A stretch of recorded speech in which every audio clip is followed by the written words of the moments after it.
ಮಾಯಾಜಾಲ ರೊಟ್ಟಿ.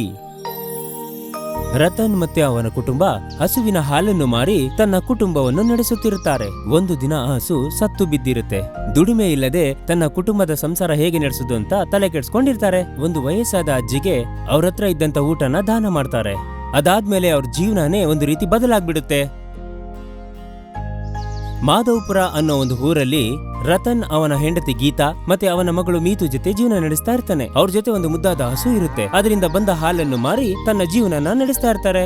ಗೀತಾ, ನಾನು ಹೋಗ್ಬಿಟ್ಟು ಹಾಲ್ ಹಾಕ್ಬಿಟ್ಟು ಬರ್ತೀನಿ. ಇವತ್ತು ಹಸು ತುಂಬಾ ಕಡಿಮೆ ಹಾಲು ಕೊಟ್ಟಿದೆ. ಎಷ್ಟು ಕಾಸು ಸಿಗುತ್ತೋ ಇವತ್ತು ನೋಡೋಣ. ಪರವಾಗಿಲ್ಲ ರೀ, ಎಷ್ಟು ಬರುತ್ತೋ ಅಷ್ಟರಲ್ಲಿ ನಾವು ಜೀವನ ಮಾಡೋಣ. ರತನ್ ಹಾಲ್ ಮಾರಾಟ ಮಾಡೋದಿಕ್ಕೆ ಹೋಗ್ತಾನೆ. ಮೀತು ಒಂದ್ ಕಡೆ ಶಾಲೆಗೆ ಹೋಗಕ್ಕೆ ರೆಡಿ ಆಗಿರ್ತಾಳೆ. ಇಲ್ಲಿ ನೋಡಮ್ಮ ಮೀತು, ಬೇಗ ಸ್ಕೂಲಿಗೆ ರೆಡಿ ಆಗು. ಅಮ್ಮ, ನಾನ್ ರೆಡಿ ಆಗ್ತಾನೆ ಇದ್ದೀನಿ. ಆಗ ದಿಢೀರ್ನೆ ಯಾರೋ ಬಾಗಿಲು ಬಡದಾಗೆ ಶಬ್ದ ಕೇಳುತ್ತೆ. ಮೀತು ಆಚೆ ಬಂದು ನೋಡ್ತಾಳೆ ಒಂದು ವಯಸ್ಸಾದ ಅಜ್ಜಿ ನಿಂತಿರೋದನ್ನ. ಏನಜ್ಜಮ್ಮ, ನಿಮ್ಗೇನ್ ಬೇಕಾಗಿತ್ತು? ಕಂದ, ಏನಾದ್ರೂ ತಿನ್ನಕ್ಕಿದ್ರೆ ಕೊಡು, ತುಂಬಾ ಹೊಟ್ಟೆ ಹಸುವಾಗ್ತಿದೆ ಕಂದ.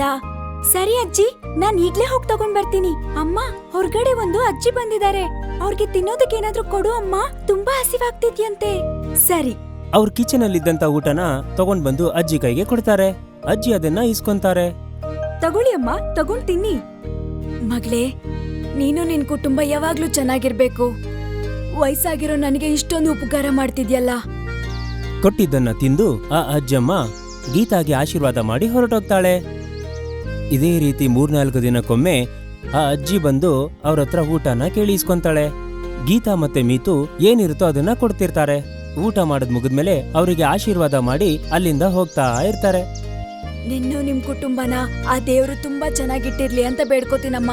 ಅದಾದ್ಮೇಲೆ ಒಂದು ದಿನ ರತನ್ ಹಸುವಿನಿಂದ ಹಾಲನ್ನು ಕರೆಯಲು ಹೋದಾಗ ಆ ಹಸು ಸತ್ತು ಕೆಳಗಡೆ ಬಿದ್ದಿರೋದನ್ನ ನೋಡ್ತಾನೆ. ಅವನಿಗೆ ಏನ್ ಮಾಡ್ಬೇಕು ಅಂತಾನೆ ಗೊತ್ತಾಗ್ಲಿಲ್ಲ. ಅಯ್ಯಯ್ಯೋ, ಇದೇನಾಗೋಯ್ತು?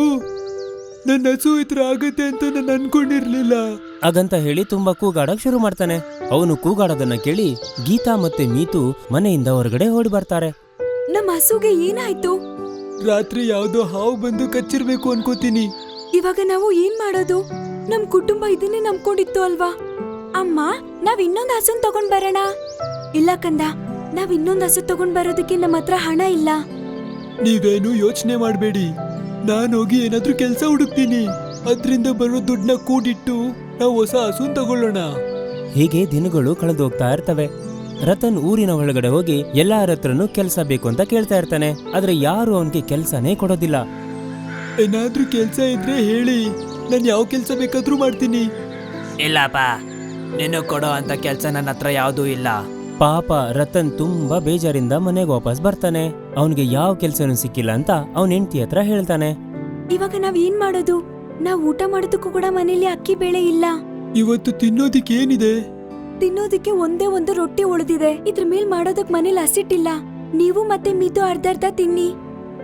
ಇಲ್ಲ, ನೀವಿಬ್ರು ತಿನ್ನಿ ಅದನ್ನ. ಅಷ್ಟ್ರೊಳಗಡೆ ಆ ಅಜ್ಜಿ ಮನೆ ಮುಂದೆ ಬಂದು ನಿಂತಿರ್ತಾರೆ. ಕಂದ, ತಿನ್ನಕ್ಕೇನಾದ್ರೂ ಇದ್ರೆ ಕೊಡು.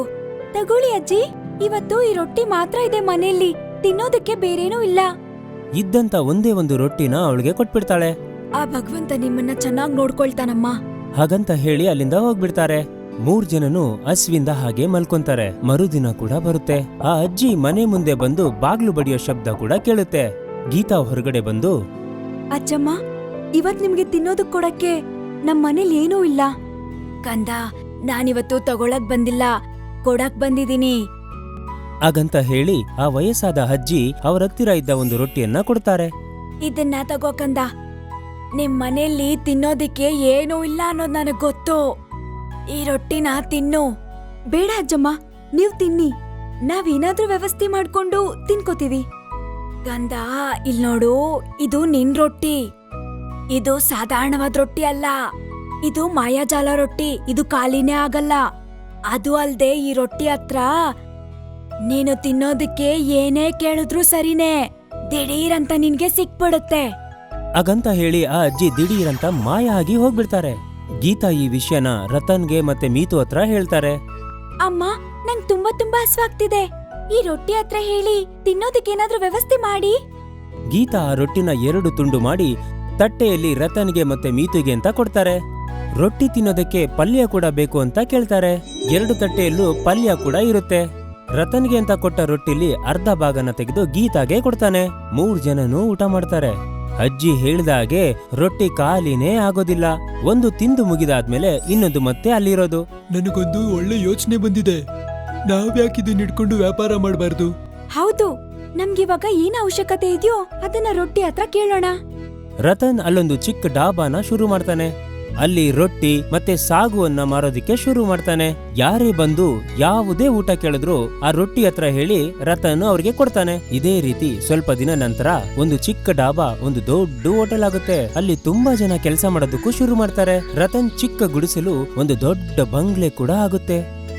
ಮಕ್ಕಳೇ, ಈ ಕತೆ ಮೂಲಕ ನಮ್ಗೇನ್ ಗೊತ್ತಾಗ್ಬೇಕು ಅಂದ್ರೆ ನಾವು ಒಬ್ರಿಗಿನ್ನ ಒಬ್ರು ಸಹಾಯ ಮಾಡೋದನ್ನ ಕಲಿಬೇಕು. ಯಾವತ್ತಾದ್ರೂ ಒಂದು ದಿನ ನಾವು ಮಾಡಿದ ಒಳ್ಳೆ ಕೆಲಸ ನಮಗೆ ಒಳ್ಳೇದನ್ನೇ ಮಾಡುತ್ತದೆ.